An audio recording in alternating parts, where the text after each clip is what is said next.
रात का अंधेरा सबको एक सा लगता है, लेकिन जो लोग बिस्तर पर लेटते वक्त भगवान का नाम जपते हुए आंखें बंद करते हैं, उनके लिए अंधेरे की परिभाषा ही अलग होती है।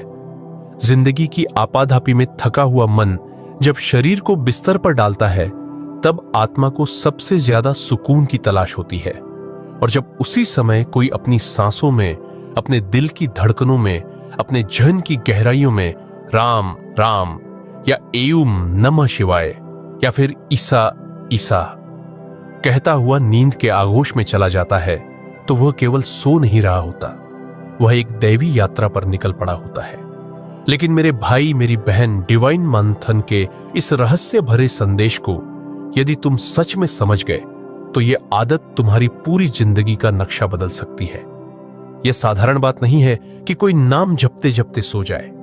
यह ईश्वर की तरफ एक खामोश यात्रा है जो हर रात की नींद को समाधि बना सकती है। परमहंसा योगानंदा ने एक बार कहा था, जिस प्रकार एक बीज मिट्टी के अंधेरे में दबकर अंकुर बनता है, वैसे ही रात में सोने से पहले किया गया नाम जप आत्मा की नींद में रोशनी का बीज बो देता है। आज आप ये बात ध्यान से सुनिए, बहुत ध्यान से, क्योंकि ये सिर्फ एक आध्यात्मिक सलाह नहीं है, ये एक चेतावनी भी है। जो लोग रात को टीवी देखकर, मोबाइल में उलझकर या चिंता की गठरी सिरहाने रखकर सो जाते हैं, उनके सपनों में भी बेचैनी होती है। और जो लोग भगवान का नाम लेते लेते अपनी चेतना को उसके चरणों में छोड़कर सो जाते हैं, उनके सपनों में दिव्यता उतरती है। आपने कभी गौर किया है, जब हम किसी से नाराज होते हैं और सोते समय वही सोचते रहते हैं, तो रात भर वो ख्याल पीछा करता है। अगर मन में डर हो तो नींद भी डरावनी होती है, लेकिन अगर आखिरी विचार ईश्वर हो, वो परम शक्ति जिसकी गोद में ब्रह्मांड भी विश्राम करता है, तो कैसी हो सकती है वो नींद? वो नींद नहीं होती, वो तो एक मौन साधना होती है जो शरीर को आराम देती है और आत्मा को ऊंचाई पर ले जाती है। डिवाइन मंथन की इस गूढ़ यात्रा में आज मैं आपको एक ऐसा रहस्य बताने जा रहा हूं, जिसे जानकर आप अपनी हर रात को ईश्वर की पूजा बना सकते हैं। सिर्फ नाम लेना नहीं, उस नाम में डूब जाना है, उस नाम के कंपन को अपने भीतर बहने देना है। जैसे जैसे नाम जपते जपते सांसें गहराती जाई, वैसे वैसे हमारी चेतना स्थूल से सूक्ष्म की ओर बढ़ती जाती है, और तब शुरू होती है एक यात्रा जो नींद की नहीं, आत्मा की उड़ान होती है। परमहंसा योगानंदा ने कहा था, जब तुम ईश्वर का नाम लेते लेते सोते हो, तो वो तुम्हारे सपनों का द्वारपाल बन जाता है। अब सोचो जरा, जब परमात्मा ही तुम्हारी नींद का रक्षक बन जाए, तो कौन सी नकारात्मक ऊर्जा, कौन सा भय, कौन सी चिंता तुम्हारे करीब भी आ सकती है? विज्ञान कहता है कि नींद से पहले का आखिरी विचार पूरे 8 घंटे आपके अवचेतन मन पर हावी रहता है। और अध्यात्म कहता है, अगर वो आखिरी विचार ईश्वर हो, तो नींद में भी आत्मा साधना करती है। इसीलिए रात को नाम जपते हुए सोना सिर्फ एक आदत नहीं, बल्कि आत्मा की चेतना को परमात्मा से जोड़ने का सीधा और सरल मार्ग है। बहुत से लोग कहते हैं, हमें तो नाम जप के लिए समय ही नहीं मिलता, दिन भर भागदौड़, काम, परिवार, जिम्मेदारियां। लेकिन रात, जब सब सो जाते हैं, जब बत्तियां बुझ जाती है, जब बाहर का शोर थम जाता है, तब आपके पास वो पवित्र क्षण होते हैं जब आप अपने अंतर मन से बात कर सकते हैं। क्या आप उस क्षण को मोबाइल में खो देंगे या चिंता में उलझा देंगे, या फिर आप उस क्षण को एक मंत्र में समर्पित कर देंगे जो आपको नींद में भी जागरूक बनाए? डिवाइन मंथन आज आपसे यही प्रश्न कर रहा है, क्या आप हर रात मरते वक्त भगवान का नाम लेते हैं? हां, मरते वक्त, क्योंकि नींद छोटी मृत्यु ही तो है। और जैसे मृत्यु के समय आत्मा जिस भाव में होती है, वैसी ही उसकी गति होती है। ठीक वैसे ही हर रात सोते वक्त हमारा मन जिन विचारों में डूबा होता है, वही विचार हमारी आत्मा को अगली सुबह की ऊर्जा देते हैं। एक साधक की आत्मकथा में मैंने पढ़ा था, मैं जब रात को नाम जप करते करते सोया, तो मैंने सपने में अपने गुरु को देखा। उन्होंने मेरे माथे पर हाथ रखा और कहा, आज तुमने सच में मुझे अपने हृदय में बुलाया। ये कोई कथा नहीं, ये सत्य है जिसे हजारों साधक अनुभव करते हैं, क्योंकि नाम में शक्ति है, और वो शक्ति तब और भी प्रबल हो जाती है जब हम उसे सोते समय अपने भीतर समाहित कर लेते हैं। क्या आपने कभी अनुभव किया है कि सुबह बिना अलार्म के उठे हो, आंख खुलते ही भीतर कोई मधुरता महसूस हुई हो? ऐसा तब होता है जब रात को आत्मा शांत रही हो, जब रात का अंतिम विचार ईश्वर रहा हो, और वो सुबह केवल सूरज की रोशनी नहीं लाती, वो भीतर प्रकाश फैलाती है। लेकिन ध्यान रहे, नाम जप सिर्फ होंठों की गड़गड़ाहट नहीं है, ये हृदय का पुकार है। ये उस बालक की आवाज है जो मां को ढूंढ रहा है। जब आप बिस्तर पर लेटकर ईश्वर को पुकारते हैं तो आपकी आत्मा एक नवजात शिशु की तरह उस गोद को खोजती है जिसमें वो विश्राम पा सके। और यकीन मानिए, वो गोद हर किसी को मिल सकती है। बस आपको उस पुकार को सच्चे मन से भेजना होगा। आप में से कई लोग शायद कहेंगे, मैं तो रोज नाम लेकर सोता हूं लेकिन कोई चमत्कार नहीं होता। तो मैं आपसे कहता हूं, क्या आपने धैर्य से उस नाम को आत्मा की गहराई से लिया, या सिर्फ लूरी की तरह दोहराते हुए सो गए? क्योंकि नाम जपने का अर्थ है उस नाम को अपने भीतर अनुभव करना, और जब तक आप अनुभव नहीं करेंगे तब तक चमत्कार भी प्रतीक्षा करेगा। हर नाम, हर मंत्र एक विशेष प्रकार की कंपन ऊर्जा को जगाता है।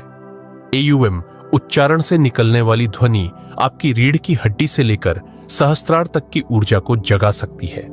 सोचिए, अगर आप इसी मंत्र के साथ रोज सोए तो एक दिन आपका पूरा शरीर ही एक कंपन यंत्र बन जाएगा जो दिन भर दिव्यता को प्रकट करेगा। और सबसे सुंदर बात यह है, यह सब कोई खर्चीला या कठिन साधन नहीं है। ना आपको किसी मंदिर जाना है, न ही कोई विशेष यंत्र खरीदना है। बस लेटना है, आंखें बंद करनी है और धीरे धीरे उस नाम में डूब जाना है। नाम लेते हुए सो जाना है। यही है वो योग जो न दिखाई देता है, न सुनाई देता है, लेकिन आत्मा में क्रांति ला देता है। परमहंस योगानंदा ने कहा था, अगर तुम्हें भगवान को देखना है तो उसकी याद में खो जाओ, और अगर खोने के लिए कोई समय चुनना है तो सोने से पहले का समय सबसे पवित्र है। यह वचन केवल किताबों में पढ़ने के लिए नहीं है, यह हर रात प्रयोग करने के लिए है। जब आत्मा नाम में रम जाती है तो नींद शरीर की जरूरत बनती है, आत्मा की नहीं। ऐसे लोग जो बिस्तर पर लेटते हुए ईश्वर का नाम जपते हैं, वे उस अवस्था में पहुंचते हैं जहां शरीर विश्राम करता है लेकिन चेतना जागरूक होती है। यह अवस्था आम नहीं होती। यह वही अवस्था है जिसमें योगीगण समाधि के पास पहुंचते हैं। और अब आप सोचिए, क्या कोई सामान्य मनुष्य भी बिना कठिन तप और साधना के इस अवस्था को पा सकता है? हां, अगर वो हर रात नाम जप करते हुए सोता है। हर रात एक अवसर है आत्मा को धीरे धीरे पार्थिव बंधनों से मुक्त करने का। जब आप दिन भर के संघर्षों के बाद रात को बिस्तर पर लेटते हैं तो आप दो रास्तों पर जा सकते हैं। पहला, जहां आपका मन चिंता, भय और अधूरी इच्छाओं में डूबा रहे। दूसरा, जहां आप अपने अंतर मन को ईश्वर के चरणों में रख दें। यही दूसरा रास्ता है जो गुप्त द्वार खोलता है, नींद के भीतर की आत्मिक यात्रा का द्वार। ऐसे लोग जो वर्षों से नाम जप करते हुए सोते हैं, उनके स्वप्न बदल जाते हैं। वे सपनों में देवताओं से मिलते हैं, अपने पिछले जन्मों की झलक पाते हैं, या फिर अपने गुरु के दर्शन करते हैं। उनके लिए नींद केवल विश्राम नहीं, एक संवाद बन जाती है ईश्वर के साथ, ब्रह्मांड के रहस्यों के साथ। और यह सब कैसे संभव होता है? केवल एक आदत से, बिस्तर पर नाम जप करते हुए सोने की आदत से। आपने कभी गौर किया है कि जब मन बहुत शांत हो तो विचार भी मंद हो जाते हैं, और जब विचार मंद होते हैं तब जो विचार सबसे गहरा होता है वही चेतना की धारा बन जाता है। यदि वो विचार राम है, या ओम नमः शिवाय, या ईसा, तो समझ लीजिए आपकी आत्मा उस धारा में बहने लगती है जो अंततः आपको परमात्मा की ओर खींच ले जाएगी। नाम केवल ध्वनि नहीं है, यह ब्रह्मांडीय ऊर्जा का बीज है। जैसे ही आप इस बीज को अपने हृदय में बोते हैं, वो कंपन पूरे शरीर में फैलता है। और यदि आप इसे हर रात नियमित रूप से बिना किसी लालच के जपते हैं, तो यह बीज धीरे धीरे अंकुर बनता है और अंततः आत्मा को आत्मज्ञान की ओर ले जाता है। आप देख नहीं सकते, लेकिन आपके भीतर परिवर्तन शुरू हो चुका होता है। बहुत से साधक बताते हैं कि जब उन्होंने कुछ महीनों तक रात को नियमित रूप से नाम जप करते हुए नींद को अपनाया, तो उनके स्वभाव में बदलाव आया। वे कम क्रोधित होने लगे। भीतर एक अजीब शांति बनी रहने लगी। उनका निर्णय लेने का तरीका बदल गया। रिश्तों में धैर्य आ गया और सबसे बड़ी बात, उनके अंदर ईश्वर के प्रति एक लगातार आकर्षण बनने लगा। यह सब संयोग नहीं है, यह उस रात की साधना का प्रभाव है। आपको दिखेगा नहीं, लेकिन हर रात आप अपने अवचेतन मन को निर्देश दे रहे होते हैं। जब आप कहते हैं, हे प्रभु, मुझे तेरे नाम में नींद दो, तो आप अपने चेतन और अचेतन के बीच एक सेतु बना रहे होते हैं। और यही सेतु एक दिन आत्मा को उस पार ले जाएगा जहां केवल शांति है, केवल प्रेम है, केवल ईश्वर है। और यह भी जानना जरूरी है कि जो लोग इस आदत को गंभीरता से अपनाते हैं, उनके लिए स्वप्नों का अर्थ भी बदल जाता है। सामान्य लोग सपनों को भ्रम मानते हैं, लेकिन साधक उन्हें संदेश की तरह देखते हैं। क्योंकि जब आप नाम जप करते हुए सोते हैं, तो आपका मन इतना शुद्ध हो जाता है कि उसमें आने वाले स्वप्न भी किसी दिव्य स्रोत से आते हैं। कभी कभी ये स्वप्न पूर्वाभास भी दे जाते हैं, आने वाली चुनौतियों या अवसरों के बारे में। कुछ साधकों ने तो यहां तक अनुभव किया है कि वे स्वप्न में आत्मा प्रेरित निर्णय ले पाते हैं, जैसे कोई भीतर से बोल रहा हो, इस रास्ते पर मत जाना, या अभी ये कार्य शुरू करो। ऐसे अनुभव सामान्य नहीं है, लेकिन जो आत्मा धीरे धीरे ईश्वर की छाया में रातें बिताती है, वो असामान्य अनुभवों की पात्र बनती ही है।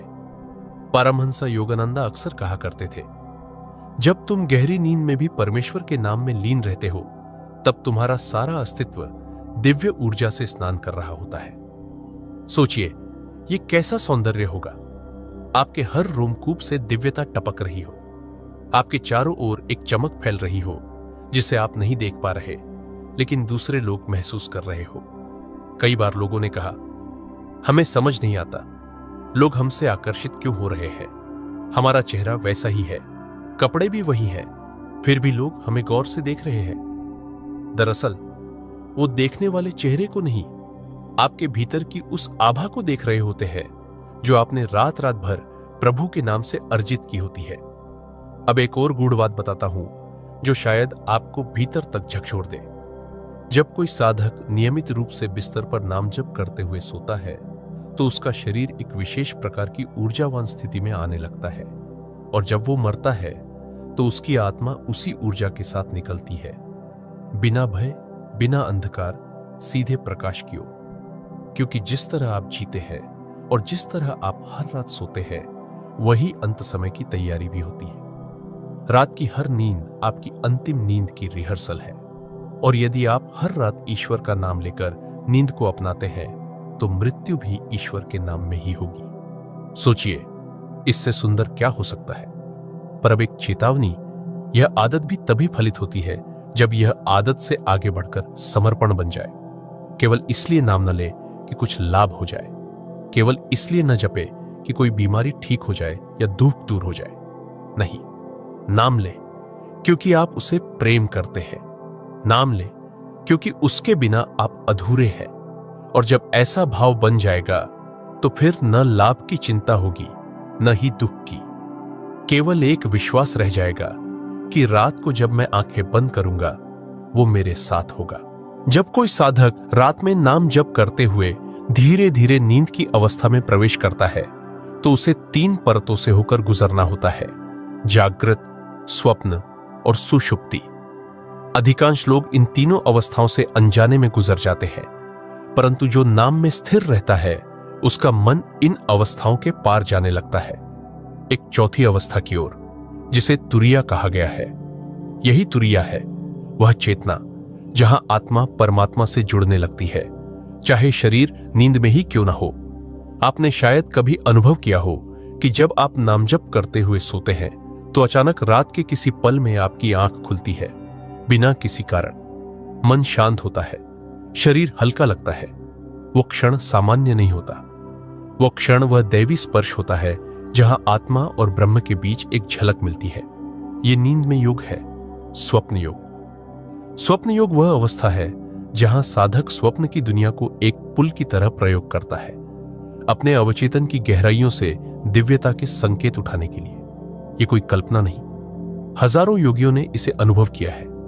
परमहंस योगानंदा स्वयं कहते थे, स्वप्न केवल मन की कल्पना नहीं है, वह आत्मा के संवाद है, वे द्वार है उस ओर जहां से ईश्वर आपको पुकार रहा होता है। रात की हर परत, हर परछाई, हर स्वप्न यदि नाम जप के साथ गूंथे जाए तो वे संकेत बन जाते हैं, चेतावनी बन जाते हैं, आशीर्वाद बन जाते हैं। लेकिन दुर्भाग्य से अधिकांश लोग इन स्वप्नों को हल्के में लेते हैं। वे केवल सपना कहकर उन्हें भुला देते हैं। लेकिन जो साधक है वो हर स्वप्न के पीछे की ध्वनि सुनता है, हर छवि के पीछे की ऊर्जा को पहचानता है, और यह क्षमता आती है रातों रात नाम में डूबते हुए। अब बात करते हैं मंत्रों की, क्योंकि नाम जप का अर्थ केवल राम राम या एयूएम नमः शिवाय दोहराना नहीं है। हर मंत्र एक विशिष्ट कंपन से जुड़ा होता है और हर व्यक्ति की मानसिक स्थिति अलग होती है। यदि आपका मन अस्थिर है, चिंता, अवसाद या भय से घिरा है, तो एयूएम शांति शांति शांति जैसे मंत्र आपको भीतर से स्थिर करेगा। यदि आप ऊर्जा की कमी महसूस करते हैं तो एयूएम नमो भगवते वासुदेवाय आपको जीवन ऊर्जा से भर देगा। यदि आप ईश्वर से प्रेम के रिश्ते में बंधना चाहते हैं तो हरे राम हरे कृष्ण आपको भाव विभोर कर देगा। रात में मंत्र चुनते समय यह देखिए कि आपके भीतर उस क्षण किस प्रकार की भावना हावी है। उसी के अनुसार मंत्र का चयन कीजिए और फिर आंखें बंद कीजिए, सांसें गिनना शुरू कीजिए और हर सांस के साथ मंत्र का जाप कीजिए। कुछ ही मिनटों में आप पाएंगे कि शरीर शिथिल हो चुका है, विचार मंद हो चुके हैं और आपका हृदय मंत्र के कंपन में डूब रहा है। अब सोचिए, यदि आप इस स्थिति में नींद की ओर जा रहे हैं तो वह नींद क्या केवल शारीरिक विश्राम होगी? नहीं, वो नींद एक मंदिर होगी। वो पल वो होंगे जब देवता आपके स्वप्न में उतरेंगे, जब ब्रह्मांड आपके पास गुप्त संदेश लेकर आएगा, जब आपके पिछले जन्म की स्मृतियां हल्की परछाई की तरह आपकी चेतना पर छा जाएंगी। डिवाइन मंथन आज आपसे सिर्फ एक अनुरोध कर रहा है, अब से हर रात एक साधना बनाइए। बिस्तर कोई थकान से गिरने की जगह नहीं है, वह एक मंच है आत्मा के उड़ान की शुरुआत का। वहां लेटकर अगर आप आंखें बंद करते हैं तो केवल शरीर विश्राम न पाए, आत्मा भी देवत्व से स्पर्शित हो। अंत में एक बहुत ही गहरे रहस्य को साझा करना चाहता हूं। जिन लोगों ने वर्षों तक नियमित रूप से नाम जप करते हुए नींद को अपनाया है, उनके शरीर की मृत्यु भी साधारण नहीं होती। उन्हें मृत्यु का पूर्वाभास हो जाता है। वे अपने परिवार को बुलाते हैं, मुस्कुराते हैं, आंखें बंद करते हैं और ईश्वर का नाम लेते हुए चुपचाप चले जाते हैं, जैसे कोई रात्रिकालीन साधना की समाप्ति के बाद उठकर प्रभु की गोद में चला गया हो। ऐसी मृत्यु को पाने के लिए कोई बड़ी पूजा पाठ, तीर्थ यात्रा या लाखों के यज्ञ नहीं चाहिए तो बस एक ही चीज, हर रात सोते समय ईश्वर का नाम। तो आज की रात बस एक बार पूरी श्रद्धा से प्रभु का नाम लेकर सो जाइए। एयूएम ओम, एयूएम या राम, राम या जो भी नाम आपके हृदय को छूता हो उसे अपने सांसों में बसा लीजिए। देखिए कैसे रात का अंधकार दिव्यता से भर जाता है, कैसे आपकी आत्मा एक नई रोशनी में स्नान करती है, और जब सुबह आंख खुले तो सिर्फ सूरज नहीं, प्रभु की उपस्थिति आपके चारों ओर महसूस हो। डिवाइन मंथन यही संदेश देकर आज की यह रहस्यमयी यात्रा पूर्ण करता है कि जो लोग बिस्तर पर नाम जपते हुए सो जाते हैं, वे नींद में भी जागते हैं और जागते हुए भी ईश्वर के निकट होते हैं। आप भी आज से उन लोगों में एक बन जाइए।